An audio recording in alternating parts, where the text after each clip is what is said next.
सुप्रभात। विज्ञान की इस कक्षा में आपका फिर से स्वागत है। हम लोगों ने अभी तक समतल दर्पण पर प्रतिबिंब किस प्रकार बनता है और उस प्रतिबिंब के क्या क्या गुण होते हैं इसकी जानकारी हासिल की है। अब आइए जानते हैं कि प्रतिबिंब है क्या और प्रतिबिंब कितने प्रकार के होते हैं। तो जब किसी वस्तु को दर्पण के सामने रखा जाता है तो उस वस्तु से प्रकाश की किरणें दर्पण पर पड़ती हैं।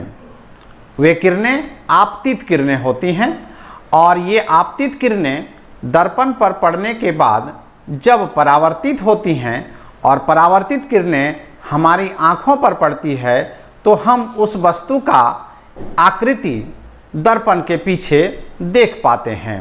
वस्तु के इसी आकृति को हम प्रतिबिंब कहते हैं। लेकिन जो प्रतिबिंब दर्पण के पीछे हमें दिखाई पड़ती है तो क्या वह प्रतिबिंब वास्तविक है या काल्पनिक है? क्या आप जानते हैं? यह जो प्रतिबिंब दर्पण के पीछे बनता है वह काल्पनिक प्रतिबिंब होता है। तो प्रतिबिंब कितने प्रकार के होते हैं? प्रतिबिंब दो प्रकार के होते हैं।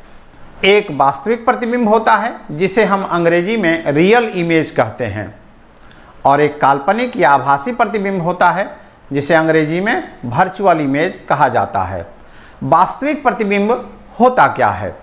वास्तविक प्रतिबिंब वह प्रतिबिंब है जिसे हम पर्दे पर प्राप्त कर सकते हैं। जैसे सिनेमा के पर्दे पर जो प्रतिबिंब दिखाई पड़ता है वह प्रतिबिंब वास्तविक होता है, लेकिन दर्पण के पीछे जो प्रतिबिंब हम देखते हैं वह काल्पनिक प्रतिबिंब होता है। इसे हम पर्दे पर प्राप्त नहीं कर सकते। अब आइए जानते हैं कि वास्तविक प्रतिबिंब और काल्पनिक प्रतिबिंब के क्या क्या गुण हैं। वास्तविक प्रतिबिंब एवं काल्पनिक प्रतिबिंब। वास्तविक प्रतिबिंब हमेशा दर्पण के सामने बनती है जबकि काल्पनिक प्रतिबिंब दर्पण के पीछे बनती है। वास्तविक प्रतिबिंब हमेशा उल्टा बनता है जबकि काल्पनिक प्रतिबिंब हमेशा सीधा बनता है। वास्तविक प्रतिबिंब में परावर्तित किरणें एक स्थान पर मिलती हैं और जिस स्थान पर परावर्तित किरणें मिलती हैं उसी स्थान पर वास्तविक प्रतिबिंब बनता है। जबकि काल्पनिक प्रतिबिंब में परावर्तित किरणें लगती हैं कि कहीं पर मिली हुई हैं, यानी कहीं से मिली हुई आती हुई प्रतीत होती हैं, जैसा कि समतल दर्पण में हम लोगों ने देखा है। और वास्तविक प्रतिबिंब अवतल दर्पण द्वारा ही बनती है जबकि काल्पनिक प्रतिबिंब अवतल दर्पण, उत्तल दर्पण और समतल दर्पण तीनों से बनती है। अवतल दर्पण एवं उत्तल दर्पण के बारे में विस्तार से आप अगली कक्षा में जानकारी हासिल करेंगे कि किस प्रकार अवतल दर्पण वास्तविक प्रतिबिंब का निर्माण करता है। इस कक्षा में हम लोगों ने समतल दर्पण पर चर्चा की है और देखा है कि समतल दर्पण में काल्पनिक प्रतिबिंब का निर्माण होता है। वास्तविक एवं काल्पनिक प्रतिबिंब का निर्माण लेंस के द्वारा भी होता है, जिसमें उत्तल लेंस वास्तविक प्रतिबिंब बनाता है जबकि काल्पनिक प्रतिबिंब उत्तल लेंस से भी बनता है एवं अवतल लेंस से भी बनता है।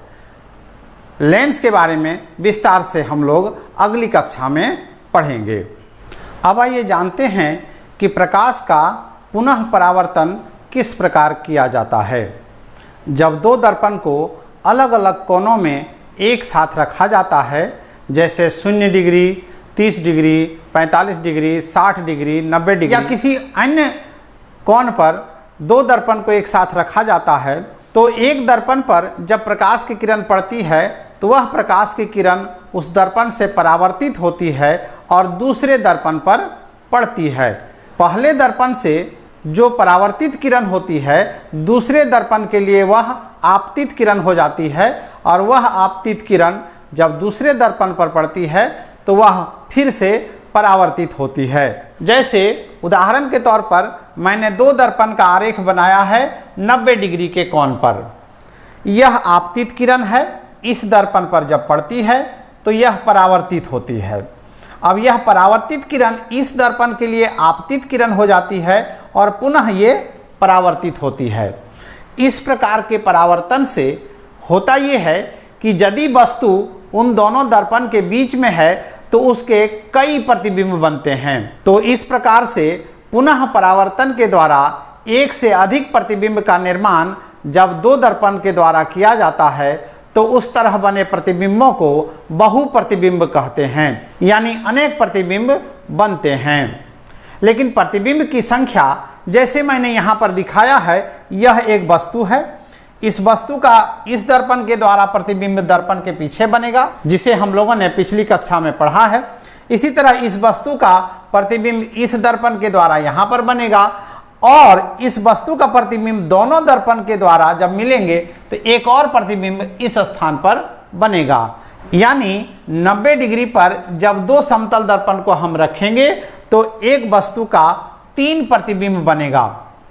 तो यह प्रतिबिंब का निर्माण निर्भर करता है कि दो दर्पण के बीच में कितना डिग्री का कोण बना हुआ है और उसे हम इस सूत्र के माध्यम से निकाल सकते हैं।